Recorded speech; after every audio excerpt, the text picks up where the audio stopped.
안녕하세요, 구독자 여러분. 소수몽키입니다. 이제 대선도 끝나고 연말 다가오고 있는데요. 내년도 준비해야 되는 입장에서 요즘 여전히 AI랑 빅테크 관심 많으실 것 같아요. 그래서 현업에서 ETF 펀드를 운용하시는 운용력 매니저님을 모시고 궁금한 점 속 시원하게 풀어보는 시간 가져보도록 하겠습니다. 안녕하세요. 저희는 KB자산운용에서 라이즈 미국 AI 테크 액티브 펀드 운용을 담당을 하게 된 이상엽이라고 합니다. 네, 반갑습니다. 네, 일단 그래도 구독자분들이 가장 궁금해하시는 것부터 여쭤볼게요. 네네. 일단 AI가 아무리 흔들흔들했다고 해도 많이 오른 부분이 있는 것 같습니다. 네네. AI 관련주들이. 그래서 AI 시장 자체와 이 종목들은 지금 크게 봤을 때 어느 단계에 있는 건지부터가 가장 궁금하실 것 같아요. 네네. 저희는 지금 AI 시장이 여전히 네. 성장 초입 단계에 있다라고 좀 보고 있습니다. 그래서 산업 성장 단계를 보려면은 네. 현재 이제 시장 규모와 이 시장이 앞으로 얼마나 성장할 수 있을지 침투율을 살펴봐야 되는데요.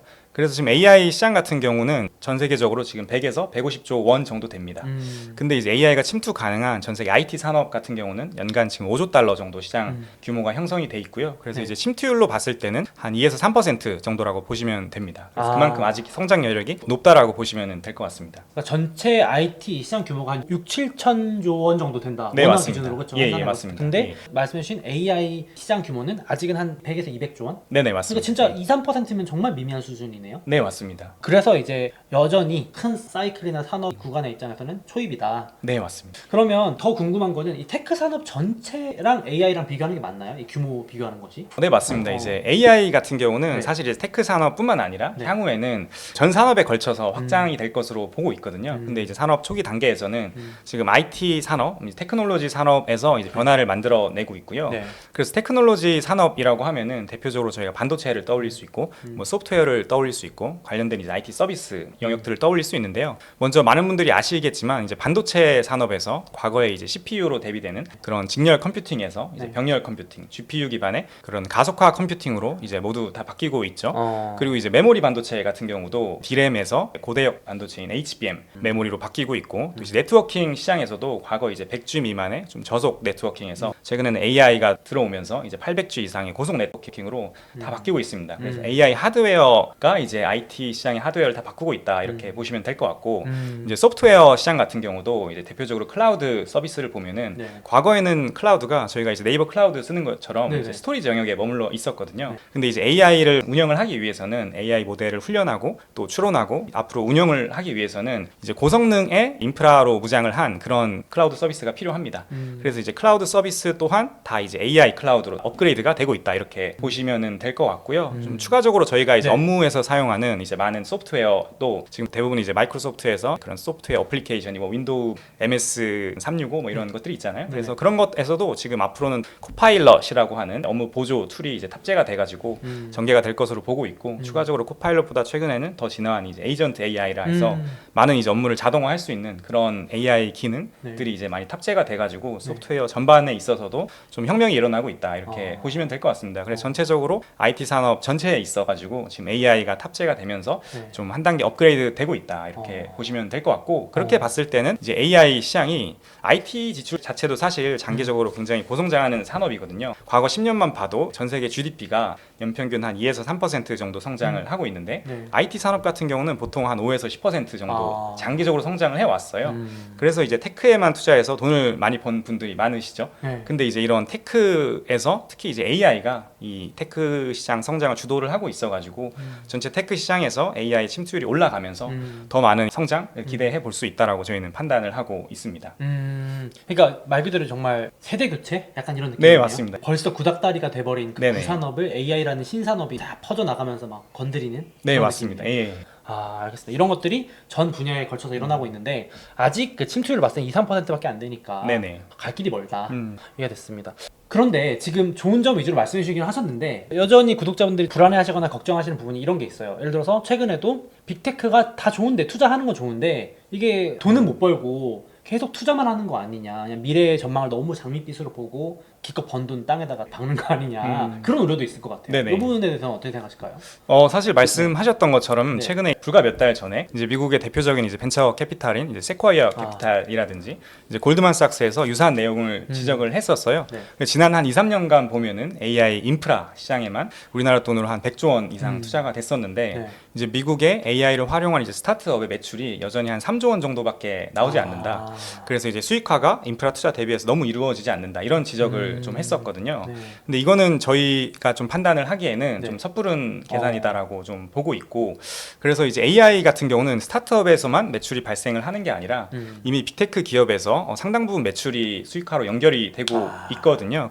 몇 가지 예시를 말씀드리면은 네네네. 바로 지난달 9월달에 이제 네. 오픈 AI가 최근 기준으로 연율 매출을 발표를 했어요. 연간 매출이라고 보시면 되는데 그게 이미 한 4조 원을 상회했다. 아 혼자서요? 예, 오픈AI라는 맞아요. 기업 예, 혼자? 맞아요, 챗GPT 맞아요. 만든 기업. 예, 그런데 그래서- 이미 보고서에 나온 건 예. 스타트업 다 끌고도 3조밖에 안 된다 그랬는데 그쵸, 이미 맞습니다. 뭐 넘어섰네요. 네네, 혼자서. 맞습니다. 그러니까 네네. 그런 통계적인 것들은 기본적으로 과거를 데이터를 기반으로 하기 때문에 그런 거고요. 오픈 AI가 이제 발표한 매출은 4조 원을 상회했다라고 보시면 될 것 같고, 바로 지난주에 발표했던 마이크로소프트 같은 경우도 이제 애저 클라우드 매출을 발표할 때 최근에 이제 AI 향 매출을 따로 발표를 해 주거든요. 이제 올해 연말 정도 되면은 한 10조 원이 넘을 것이다 이렇게 얘기를 하고 있거든요. 근데 마이크로소프트 애저만 그렇게 된 게 아니라 아마존 AW 그런 거를 다 합산하면은 AI 클라우드에서만 지금 수익화되고 있는 부분이 최소한 20조 이상 될 것으로 보고 있고, 구글이라든지 메타 같은 경우도 대표적인 사업이 디지털 광고를 제공하는 그런 사업인데 그런 기업들 같은 경우는 AI를 활용해서 이미 디지털 광고 효율성을 높이는데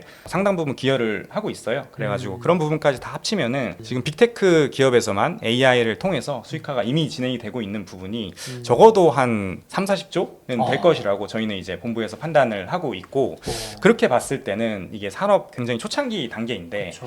인프라 투자를 100조 원을 해서 산업 한 1, 2년 초창기 단계 매출이 한 3, 40조 원 나오면은 굉장히 수익화가 잘 이루어지고 그렇죠. 있는 벌써 거거든요. 100조 투자 3, 40조로 벌써 벌어들이면 예, 맞습니다. 네네네. 예. 그리고 장기적으로 봤을 때는 당연히 이런 소프트웨어 같은 경우는 이익성이 높아질 수밖에 높아지죠. 없기 때문에 그래서 뭐 초창기 단계에서 이 정도 나오면은 수익화는 굉장히 잘 이루어지고 있다.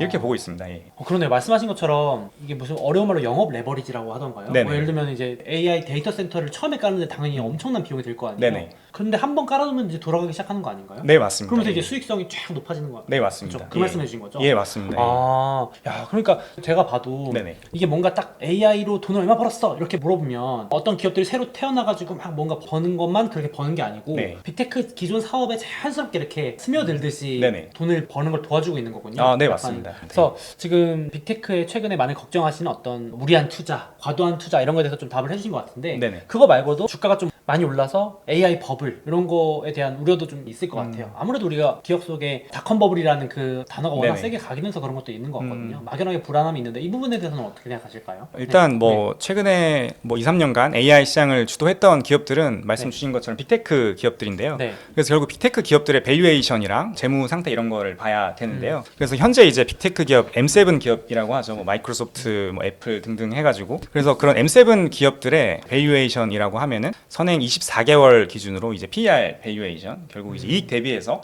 전체 시가총액 가격이 얼마나 평가받느냐 이런 밸류에이션 기준으로 봤을 때 네. 현재 한 20에서 25배 정도를 받고 있습니다. 시장에서 평가를 받는다는 것인데요. 네. 근데 이게 과거 닷컴 버블 2000년도 초반에 이런 빅테크 기업이라고 불리는 이제 시스코라든지 인텔, IBM 이런 기업들의 밸류에이션이 당시에 이제 한 52배 정도였거든요. 그래서 이제 당시 대비해서도 버블을 염려하기에는 적정 수준이다라고 좀 판단을 하고 있습니다. 버블이 올 수 있긴 한데 지금은 적어도 아닌 것 같다 생각을 해도 될까요? 네, 맞습니다. 예, 알겠습니다. 그래서 이제 또 AI ETF가 또 라이즈에서 이번에 새로 나왔다고 들었습니다. 예, 저희 이번에 출시하는 ETF는 이름은 라이즈 미국 AI 테크 액티브 ETF고요. 그래서 이제 미국 테크 기업들이 장기적으로 AI 시장을 주도할 것이라는 관점 하에서 미국 AI 테크 기업에 집중 투자하는 그런 ETF라고 보시면 되고요. 네. 특히 이제 빅테크 기업들과 함께 차세대 AI 테크 기업을 또 발굴을 해가지고 액티브하게 투자하는 그런 펀드다라고 보시면 될 것 같습니다. 그래서 좀 더 구체적으로 보면은 네. 이제 포트폴리오에서 네. 네. 그래도 이제 빅테크 기업 비중을 한 50% 이상으로 좀 투자를 하면서 네. 어느 정도 안정성을 확보를 하고 추가적으로 50% 이하 부분에서 이제 차세대 AI 테크 기업들을 발굴을 해서 투자하면서 초과 성과를 창출하도록 목표로 하고 있는 그런 펀드입니다. 제가 그래서 가장 궁금한 게 지금 빅테크 기업 50% 말고 나머지 50%는 차세대 테크 기업에 투자한다고 해주셨거든요. 예. 어떤 게 차세대 테크 기업인지 궁금한데 설명 더 해줄 수 있을까요?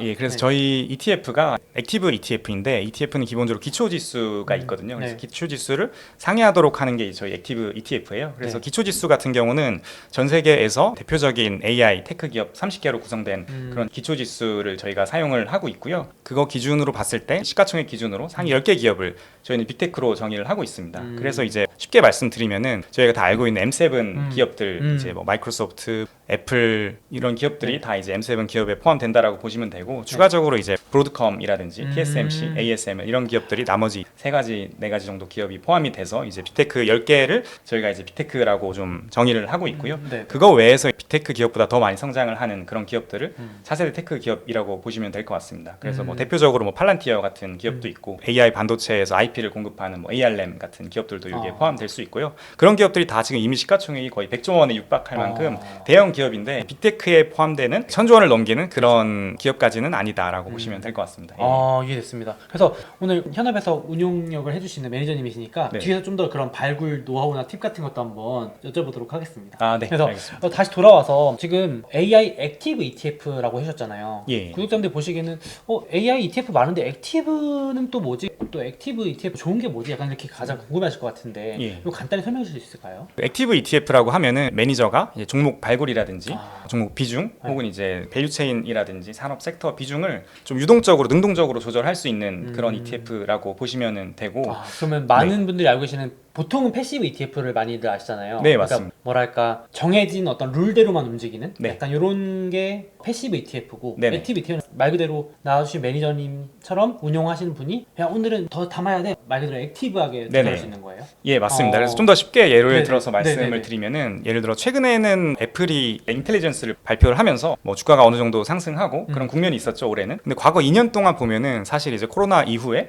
이제 스마트폰이 한 2, 3년 동안 침체 사이클에 있었거든요. 네네네. 근데 이제 이런 패시브 ETF에 투자를 했었다라고 하면은 그런 ETF는 기본적으로 시가총액 가중 방식으로 구성이 되기 때문에 애플이 내가 별로 안 투자하고 싶어도 항상 이제 상위에서 10% 이상, 뭐 20% 이상도 많이 투자가 자동적으로 되고 있어요. 근데 이제 만약에 2년 전에 AI가 이제 대세다라는 거를 눈치를 챈 투자자라고 하면은 애플 비중을 줄이고 엔비디아를 더 많이 사고 싶었겠죠. 근데 네. 이제 액티브 매니저들은 그런 거를 좀 유동적으로 조정을 할 수 있어가지고 한 2년 전이라고 하면은 엔비디아를 펀드에서 가장 많이 담을 수도 있는 거고 다시 현재 국면으로 와서는 엔비디아가 좀 너무 많이 올랐다라고 판단을 하면은 조금 줄이고 최근에 다시 뜨고 있는 테슬라라든지 뭐 알파벳이라든지 그런 다른 빅테크 기업들을 더 많이 유동적으로 투자할 수 있는 그런 ETF라고 보시면 됩니다. 네. 듣다 보니까 그러면은 아무래도 이 매니저님들의 인사이트와 역량이 또 더 중요할 수도 있겠다 이런 생각은 드네요. 네, 맞습니다. 네. 그런데 특히 제가 봤을 때는 국내 상장돼 있는 이런 AI 액티브 ETF는 주로 이렇게 글로벌 위주로 본 것 같거든요. 근데 이건 이제 미국으로만 한정돼 있는 ETF라고 보면 되나요? 네, 저희 본부에서도 네. 글로벌 펀드도 있고 이제 미국 펀드도 있고 다양하게 운용을 하고 있는데요. 네. 저도 지난 7년 동안 현재 회사 그리고 이전 회사에서 관련 펀드들을 운용하고 기업들 리서치를 해 왔습니다. 근데 이제 이런 경험들이나 혹은 데이터 관점에서 봤을 때도 결국은 이제 미국 테크 기업들이 전 세계 성장을 주도를 해왔고 주식 시장도 주도를 해왔습니다. 예를 들어서 지난 30년간 MSCI 글로벌 지수가 400% 정도 올랐는데 미국 S&P 500 지수 같은 경우는 이제 1000% 이상 성장을 했어요. 30년 동안. 네, 맞습니다. 그러니까 10배 올랐던 거죠. 근데 이제 S&P 500에서 IT, 테크 섹터의 인덱스는 4000% 이상 상승을 했어요. 그러니까 압도적이네요. 예, 맞습니다. 그래서 S&P 500에만 투자를 했으면은 30년 동안 10배가 오른 거죠. 근데 이제 S&P 500 미국에서도 테크에만 집중을 투자를 했으면은 40배 이상 올랐다라고 보시면 될 것 같습니다. 네. 그래가지고 이제 저희는 기본적으로 이런 테크라든지 AI 분야에서 이제 미국 테크 기업들이 결국 혁신을 통해서 성장을 주도할 것으로 좀 판단을 하고 있어가지고 글로벌보다는 미국의 테크 그리고 AI 기업에만 집중해서 투자하는 게 낫다라고 판단을 해서 미국 AI 테크 액티브 ETF로 출시를 하게 됐습니다. 이해됐습니다. 미국에서도 특히나 AI 테크에 집중하는 게 네네. 장기적으로도 역시 성과가 좋을 것으로 기대가 된다. 네, 맞습니다. 그런데 또 한 가지 궁금한 거는 액티브 말고도 미국 빅테크 ETF도 국내에 정말 많이 나오고 있는 걸로 알고 있거든요. 네네. 요건 또 어떤 차이점이 있을까요? 저희 ETF가 차별화되는 강점 중에 하나는 이제 빅테크 기업뿐만 아니라 아까 설명드렸던 이 차세대 AI 테크 기업들에도 투자한다는 그런 점인데요. 그래서 빅테크 기업의 가장 큰 장점은 현 시점에서 봤을 때 이제 안정성이죠. 그쵸. 그래서 이 주가가 빠져도 현금 흐름이 워낙 견조하고 재무 상태가 건전하고 또 주주 환원을 통해서 주주이익을 어느 정도 또 보장해 줄 수 맞아요. 있어서 네. 그런 측면이 있고 또 장기적으로도 그 AI 시장에서도 빅테크 기업들이 이제 막대한 데이터 보유라든지 인프라 투자라든지 R&D를 통해서 주도권을 보유할 걸로 보고 있는데 이게 한계 또한 있습니다. 그래서 대표적으로 최근에 이제 미국이라든지 유럽 주요국에서 일어나고 있는 그런 독과점 규제들이 있고요. 혹은 이제 그 성장성이 둔화될 수밖에 없거든요. 그래서 향후 2, 3년을 봤을 때는 성장성이 지금 정도로 가기는 쉽지 않다라고 좀 보고 있고 저희도 비슷하게 좀 추정을 하고 있습니다. 그래서 그런 성장률 둔화 이슈가 있고 또 이제 이익률 같은 경우가 빅테크 기업들이 또 다 지금 역사적인 고점 수준이거든요. 그래서 이익률도 추가적으로 개선하기 좀 어렵다라고 보고 있고 네. 그리고 수급적인 측면에 있어서도 전 세계 투자들이 지금 빅테크 기업에만 좀 쏠려 있잖아요. 그래서 그런 관점에 있어서 수급적인 매력도 조금은 떨어진다라고 좀 보고 있고 네. 이제 반면에 저희가 추가적으로 투자하는 차세대 AI 테크 기업들 같은 경우는 빅테크 기업보다 이제 성장성도 높으면서 이런 기업들 같은 경우는 이익성이 지금 그렇게 높진 않아요. 그래서 이익성이 계속해서 개선되는 기업들을 저희가 발굴해서 투자를 하고 있고 이런 펀더멘털이 개선이 되면은 그런 S&P 500이라든지 나스닥 100 같은 이제 지수에 편입이 될 수 있거든요. 그래서 이런 지수 편입에 따른 수급적인 매력 또한 기대를 할 수 있습니다. 그래서 저희가 이제 이런 차세대 AI 기업들을 빅테크 기업과 함께 투자함으로써 종목 분산에 따른 안정성 효과도 좀 얻을 수 있고 초과적인 수익률도 좀 제고하려고 그렇게 하고 있습니다. 그러니까 말 그대로 이제 차세대 빅테크가 될 수 있는 네네. 후보들을 발굴해가지고 담아서 조금 더 초과 수익을 노리는 그런 ETF라고 보면 되겠네요. 네, 맞습니다. 이익도 더 좋아질 수도 있는 여력이 많이 있고 또 뭐 예를 들어서 더 커지면서 성장해서 S&P 500 같은 지수에도 편입돼서 그런 기관이나 개인 투자들의 돈도 더 들어올 수 있고 그런 룸들이 많은 네, 맞습니다. 기업들을 발굴하는 게 핵심이 되겠네요. 네, 맞습니다. 근데 그러면은 역시나 말씀드린 것처럼 좋은 종목을 찾아내고 운용하시는 매니저님의 역량이 정말 중요할 것 같은데 또 어렵게 오늘 나오신 만큼 제가 정말 궁금한 게 어떻게 그러면 이제 종목 발굴이나 비중 조절을 직접 하시는지 팁을 알려주실 수 있을까요? 예, 네네. 말씀하셨던 것처럼 네. 뭐 이게 사실 저 혼자서 하는 건 아니고요. 저희 본부의 이런 체계적인 운용이라든지 리서치 프로세스를 따라서 저희가 펀드를 운용을 하고 있습니다. 그래서 저희는 이제 종목 발굴부터 네. 선정, 비중 조절까지 저희 KB자산운용 글로벌 운용본부에서 함께 진행을 한다라고 보시면 될 것 같고요. 네. 그래서 전체적인 과정은 이제 유니버스 스크리닝에서부터 시작을 해가지고 네. 종목 분석, 모델 포트폴리오를 구성을 하고요. 네. 최종적으로 이제 한 30에서 한 40개 정도로 실제 액추얼 포트폴리오를 구성한다라고 보시면 될 것 같습니다. 그리고 저희가 최종 포트폴리오를 기반으로 주기적으로 목표 비중에 맞게 리밸런싱을 하고요. 또 액티브답게 변화가 발생을 하면은 네. 언제든지 또 그런 변화를 반영을 해가지고 네. 위의 과정을 거쳐가지고 세상에 이제 이런 변화들을 저희 포트폴리오 속에 녹여내려고 하고 있습니다. 그럼 조금 더 글로벌 운용본부에서 어떤 식으로 리서치가 되는지도 궁금하거든요. 저희는 이제 인하우스 리서치, 저희 글로벌 운용본부 내에 이제 리서치를 통해서 기업 분석과 산업 분석을 진행을 하고요. 그리고 주간 혹은 이제 월간 단위로 저희 본부 회의를 합니다. 그래서 그런 회의에서 같이 리서치 내용을 섹터 담당자들 혹은 이제 지역별로 리서치 담당자들이 그런 내용들을 공유를 하고요. 또 저희가 함께 이제 사용을 하고 있는 이런 업무 공유 이제 소프트웨어가 이제 본부에 있습니다. 그래서 그런 소프트웨어를 통해서 본인이 평소에 리서치했던 내용들을 혹은 이제 아이디어들을 같이 공유를 하고 함께 이제 발전시키면서 리서치를 진행한다라고 보시면 될 것 같고요. 그리고 이 과정에서 저희 본부에는 이제 미국 테크 섹터만 보는 분들이 아니라 글로벌을 보시는 분들, 그리고 중국을 보시는 분들, 그리고 EM, 뭐 베트남이라든지 인도 이런 다양한 시장을 보시는 분들이 있거든요. 그래서 그런 분들이 그런 리서치 담당자들이 다양한 아이디어 관점을 제공을 해주셔서 그런 것들도 제가 이제 미국 테크 펀드만 이제 운용을 하는데도 도움이 되고 있습니다. 그렇겠네요. 네네. 이 사이트를 왜냐면 테크만 보고 있으면 약간 시야가 좁아질 수도 있잖아요. 예, 맞습니다. 근데 이제 전혀 생각 못했던 뭐 이머징에서 요즘 네네. 빅테크가 이쪽이 좀 되는 것 같아. 네. 뭐 어디 경기가 좀 살아나는 것 같아. 네, 맞습니다. 뭐 이런 게 사실 다 영향을 네네. 미치는 거잖아요. 네, 맞습니다. 그런 식으로 다 회의를 해가지고 리서치를 진행하시는군요. 그러면 조금 더 종목 분석하는 부분에 있어서 어떤 프로세스로 종목 분석을 하시는지 중점적으로 보시는 포인트가 있는지도 더 알려주실 수 있을까요? 종목 분석에는 여러 가지 측면이 있지만 저희가 핵심적으로는 세 가지를 크게 세 봅니다. 가지. 네. 예. 첫 번째로는 시장에서 지배적인 위치를 차지하고 있는지 뭐 1등 기업인지를 보는 거고요. 혹은 이제 점유율이 올라가는 기업인지 그런 내용을 체크를 합니다. 그래서 관련해서 차별화된 기술력을 가지고 있는지 혹은 이제 비즈니스 모델이라든지 생태계를 좀 지배하고 있는 그런 역량을 가지고 있는지 강력한 해자를 가지고 있는지를 저희가 확인을 하고요. 이제 이제 두 번째로는 기업의 성장성이 얼마나 될지를 좀 확인을 합니다. 그래서 핵심 제품이 얼마나 앞으로 성장할 수 있을지 그런 거를 확인을 하고 그런 것들이 제품이라든지 이제 지역적인 확장이 될 수도 있고요. 혹은 이제 신제품 출시를 통해서 확장을 할 수도 있고 그런 여력들을 저희가 확인을 합니다. 그리고 마지막으로는 그런 성장이 단순히 이제 매출 성장뿐만 아니라 수익성 향상으로도 이어질 수 있는지. 그래서 그냥 외형 성장만 하면 사실 장기적으로 봤을 땐 크게 의미는 없을 수 있거든요. 그래가지고 기업의 성장이 높은 수익성으로 연결되는지를 보고 구체적으로는 좀 뭐 영업이익률이라든지 자본이익률을 경쟁사라든지 혹은 이제 기업의 과거와 비교해서 어떤 흐름을 보이고 있는지 그런 것들을 저희가 확인을 합니다.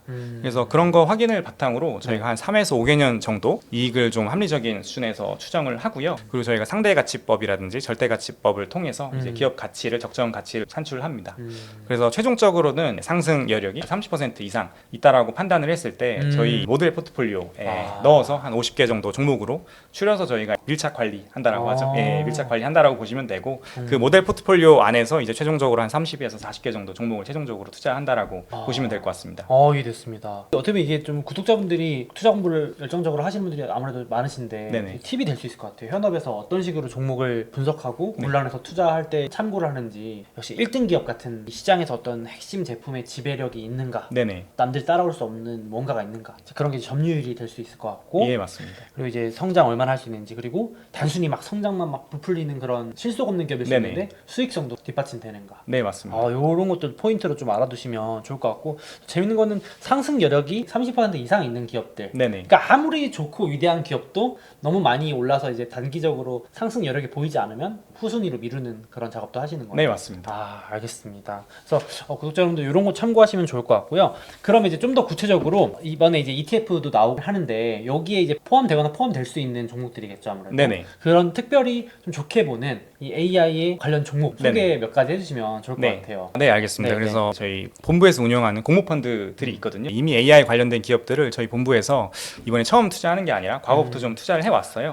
그래서 이제 AI 밸류체인이라고 하죠. 네. 하드웨어, 소프트웨어, 그리고 어플리케이션 분야별로 저희 본부에서 좀 발굴을 해서 투자했던 종목들을 하나씩 설명을 드리려고 합니다. 네네네. 네, 그래서 첫 번째로 네. 이제 먼저 AI 하드웨어 분야에서는 AR램이라는 기업이 있고요. 저희 본부에서는 이제 작년도 11월에 처음 투자했던 그런 기업이고요. 그래서 AR램 같은 경우는 반도체 이제 설계 IP를 판매하는 그런 기업인데요. 네. 쉽게 설명하자면은 건축의 이제 설계도를 판매하는 기업이다라고 보시면 될 것 같습니다. 그래서 AR램의 강점은 전력 효율성이 좋은 그런 설계도를 가지고 있다라는 건데요. 그래서 이 때문에 과거에는 이제 소형 가전, 스마트폰 같은데 독점적인 그런 칩 설계 IP 기업으로 자리를 잡았고요. 그래서 이제 애플을 비롯해서 현재 이제 전 세계 대부분의 스마트폰 제조사들 칩이 이제 AR램 설계를 기반으로 돼 있다라고 보시면 될 것 같습니다. 네. 특히 내년부터는 이제 온디바이스 AI 시장이 열릴 것으로 좀 보고 있는데 네. 최근에 이제 출시가 됐었죠. 아이폰 16 맞아요. 대표적인 제품으로 꼽힐 수 있는 아이폰 16에 탑재가 되는 그 AR램의 아키텍처가 이제 V9 아키텍처라는 게 탑재가 돼요. 그래서 그 V9 아키텍처 같은 경우는 기존의 이제 V8 제품 대비해서 로열티율, 즉 AR램의 매출로 인식될 수 있는 그런 로열티율이 기존 제품 대비해서 2배 가까이 높습니다. 그러면 ARM이 애플한테서 평소보다 더 로열티를 많이 2배나 받는다는 거죠? 예, 돈을 맞습니다. 더 많이 뜯어낸다는 거죠? 쉽게 말해서? 예, 맞습니다. 그게 기술적으로 좋아서 그런 건가요? 예, 그래서 이제 아이폰 16 같은 경우에는 아이폰 15 대비해서 가격 네. 인상이 없었죠. 아. 그리고 최근에 이제 뭐 판매량도 많이 나오고 있지만은 네. 판매량이 급격하게 증가한다 이런 그쵸. 얘기도 사실 없거든요. 네. 그럼 그렇게 됐을 때 결국 지금부터 이어질 내년까지 이제 아이폰 16 인도 사이클에서는 AR램의 매출이라든지 수익성이 애플 대비해서 개선폭이 훨씬 클 것이라고 저희가 이제 예상을 해볼 수 있습니다. 그러니까 전 세계에 스마트폰이 막 폭발적으로 성장하는 사이클은 아니잖아요. 예. 근데 ARM은 이런 식으로 수익성이 더 좋아지는 요소들이 있으니까 네네. 애플 대비 예를 들면은 네. 조금 더 성장성 기대해 볼 수 있다 이런 거네요. 네, 맞습니다. 이해됐습니다. 이런 거를 이제 차세대 AI 종목군에도 네. 들어갈 수 있는 건가요? 네, 맞습니다. 네. 이해됐습니다. 또 AR램은 이제 스마트폰뿐만 아니라 이제 최근엔 데이터 센터 향 CPU 설계까지 좀 확대를 하고 있습니다. 그래서 작년 말에 아마존이라든지 마이크로소프트 그리고 구글과 같은 빅테크 기업들이 이제 엔비디아 의존도를 줄이려고 그리고 이제 비용을 절감하기 위해서 자체 칩 설계를 시작을 했는데요. 네. 그럼 이제 자체 칩에는 AR램의 V9 기반의 시스템이 또 탑재가 됩니다. 그래서 이제 결론적으로 말씀드리면은 AR램 같은 경우는 스마트폰 시장 회복에서도 또 수혜를 볼 수 있고 온디바이스 AI 시장 개화에 따른 또 수혜를 볼 수 있고 그리고 장기적으로 봤을 때 이런 AI 데이터 센터 시장 성장에 있어서도 좀 수혜를 볼 수 있는 그런 종목으로 저희가 보고 있습니다. 그러니까 지금은 AI 데이터 센터에 들어갈 그 주요 반도체를 거의 사실상 엔비디아가 막 독점한다 이런 얘기 있잖아요. 빅테크들이 울며 겨자 먹기로 산다 이랬는데 네. 지금 울며 겨자 먹기 하기 싫어서 뒤에서는 이제 따로 준비를 하는 거죠, 빅테크들이. 네, 맞습니다. 우리도 자체적 반도체 만들어야지 네네. 하는데 그런 핵심 기술을 가지고 있는 곳 중에 하나가 ARM이다. 네, 맞습니다. 그리고 ARM 같은 경우는 네. 그 방금 말씀드렸던 칩들이 이제 네네. CPU 기반이고요. 기본적으로 엔비디아 같은 경우에도 최근에 많이 나오고 있는 그 블랙웰 기반의 네네네. GPU뿐만 아니라 그레이스 기반의 CPU를 같이 만들거든요. 그래서 CPU랑 GPU를 통합해서 이제 그런 슈퍼칩으로 출시를 하는데 그런 그레이스 CPU 같은 경우는 또 이제 ARM 아키텍처를 기반으로 합니다. 그래서 엔비디아와 ARM이 이제 경쟁 상대라고 보시는 것보다는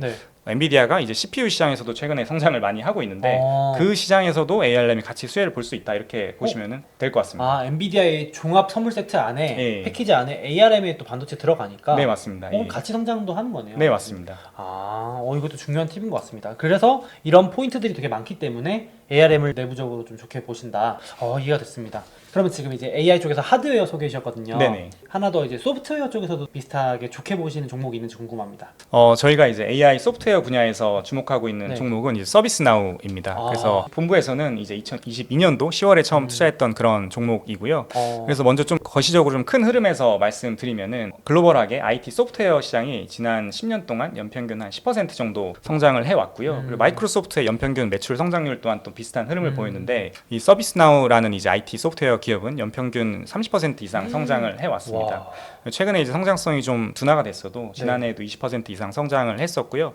시가총액이 이미 한 원화로 이제 200조 원이 넘는 그런 미국에선 대형 기업입니다. 이름은 들어보셨을 텐데 구독자분들이 생각보다 서비스 나우라는 게 뭐 하는지 모르시는 분도 많을 것 같긴 하거든요. 네네. 간략하게 좀 설명을 드리면 저희가 회사를 다녀보면은 부서마다 쓰는 소프트웨어들이 다 다르잖아요. 그쵸. 그래서 호환도 잘 안 되고 그래서 이제 부서에서 업무를 하다 보면은 다시 그걸 엑셀이라든지 워드로 다시 다 다운받아서 또 그 양식에 맞게 또 정리를 해서 다시 보내고 이런 비효율적인 작업들이 많잖아요.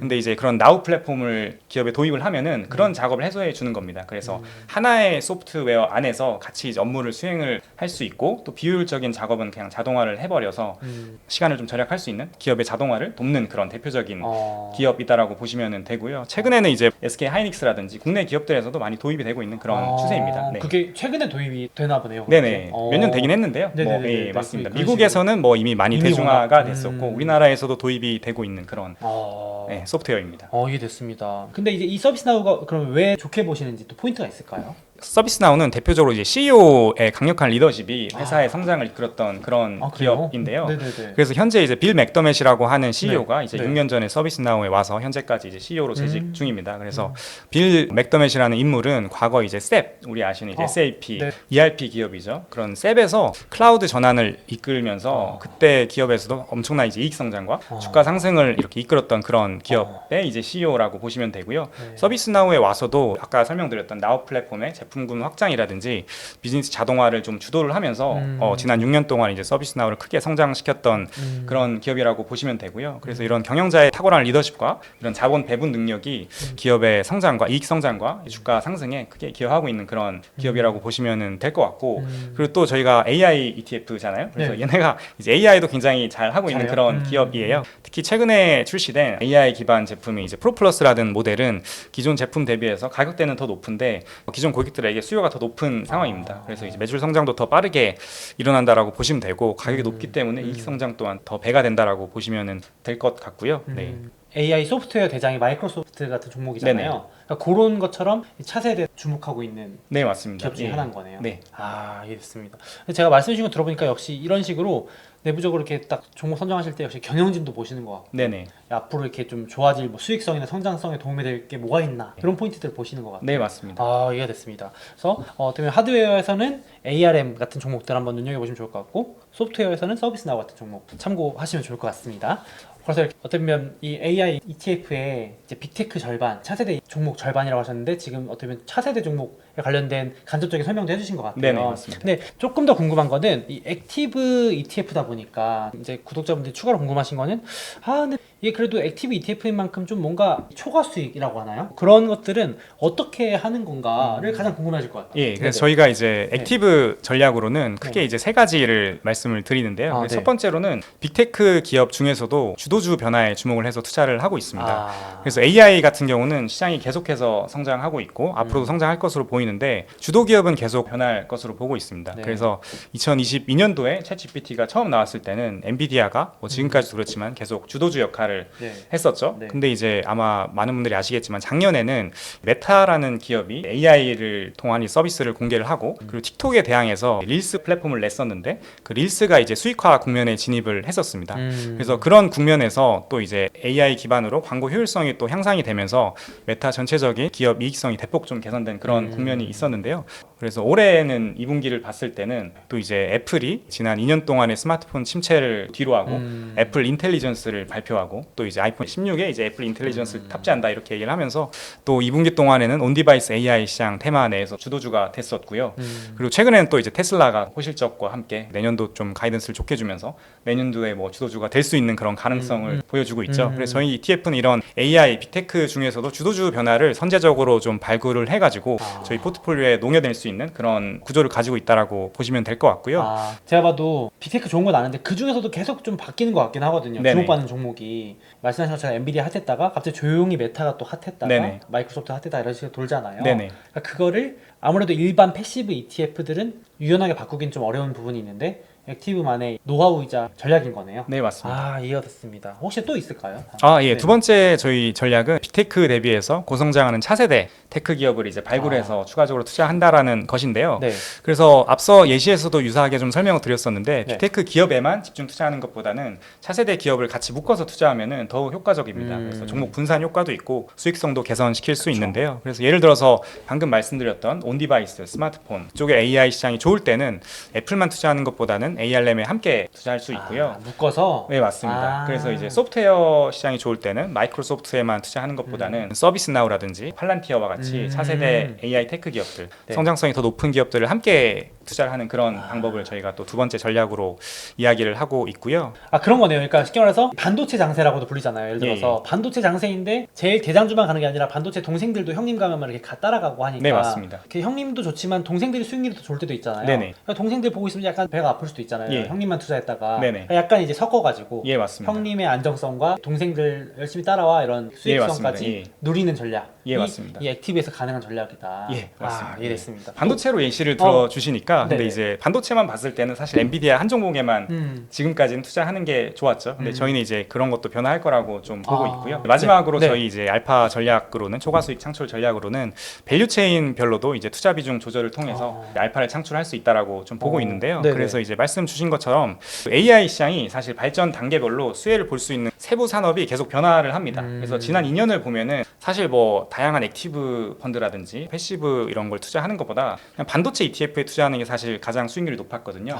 그래서 그만큼 이제 반도체라든지 인프라, 전력 장비 이런 곳이 초기 기반 산업이어가지고 가장 높은 수익률을 보였는데 지금 현재는 이제 인프라가 많이 깔려 있는 상황이어가지고 네. 앞으로는 이제 이런 AI 인프라를 활용해가지고 기업의 구체적인 좀 생산성을 향상시켜줄 수 있는 그런 소프트웨어라든지 이런 것들을 이제 AI를 소비자 영역에까지 연결할 수 있는 그런 AI 어플리케이션 서비스 기업들에서 더 많은 좀 투자 기회가 나올 걸로 보고 있습니다. 그래서 이제 이런 액티브 ETF 같은 경우는 과거 2년을 돌이켜 봤을 때는 AI 하드웨어에 비중을 더 높게 투자할 수 있는 거고요. 그리고 앞으로 한 2, 3년 동안은 또 AI 소프트웨어에 좀 더 높은 비중을 투자할 수 있는 거고 그 이후에는 반도체라든지 이런 소프트웨어뿐만 아니라 이제 어플리케이션 기업들, 뭐 헬스케어가 될 수도 있고 뭐 제조업 관련된 기업들이 될 수도 있고 그런 기업들에 더 투자할 수 있는 그런 유동적으로 능동적으로 투자할 수 있다 이렇게 보시면 될 것 같습니다. 그러니까 이제 이 ETF는 2년 뒤에 보면 성격이 또 싹 달라져 있고. 예, 맞습니다. 그럴 수 있겠네요. 예. 2년 전과 2년 뒤가 또 다르고 그 2년 뒤도 다르고 트렌드에 따라 카멜레온처럼 변화를 하니까. 네, 맞습니다. 기본적으로 AI 투자한다는 관점은 똑같은데 그쵸. 거기 이제 세부 영역의 비중이 좀 바뀐다 그렇게 보시면 될 것 같습니다. 근데 말씀하신 거에서 투자 팁을 주신 것 같은데 지금까지는 팩트만 놓고 봤을 때는 이것저것 하는 것보다는 반도체만 투자하는 게 좋았다. 냉정하게 봤을 때. 예. 근데 이제 앞으로는 또 좀 변화가 있을 것이다. 예. 영원히 주구장창 반도체만 가는 게 아니고 이제 AI 시대는 이어지는데 초창기에 반도체나 AI 인프라를 열심히 까느라고 그 주가가 이제 많이 올랐던 거고 예. 이제는 그 다음 단계 네. 약간 이제 어떻게 보면 구독자분들이나 우리 소비자들이 조금 더 친숙해야 만한 기업들을 바통이 넘어갈 수 있겠네요. 약간. 예, 맞습니다. 예를 들면 이제 종목을 단언할 수는 없지만 AI로 우리한테 뭔가 서비스를 전달해줘서 생산성을 높여주는 뭐 소프트웨어는 마이크로소프트도 있고 하드웨어는 애플도 있고 뭐 자동차는 장기적으로 테슬라가 될 수도 있고 이런 예. 식으로 뭔가 조금 더 친숙한 기업들이 네네. 이제 다음 바통이 될 수도 있는 거네요. 예, 맞습니다. 그러니까 이게 다 이제 차례가 오는군요. 예, 그렇죠, 맞습니다. 그렇죠. 예. 그래서 오늘 AI 액티브 ETF가 나와서 또 현업에 계신 운용력 매니저님을 모시고 이렇게 얘기 나눠봤는데요. 마지막으로 특히 어떤 구독자분들께 이번에 나오는 이 AI 액티브 ETF가 좋을지 말씀해 주시면 좋을 것 같아요. 그 ETF 상품은 기본적으로 AI 시장에 투자하는 상품이고 네. 그래서 AI 시장이 장기적으로 성장을 하고 그런 AI 성장을 이제 미국 테크 기업들이 주도할 것이라고 그런 기본적인 믿음이 있는 분들이 투자하시면 좋을 것 같고요. 네네.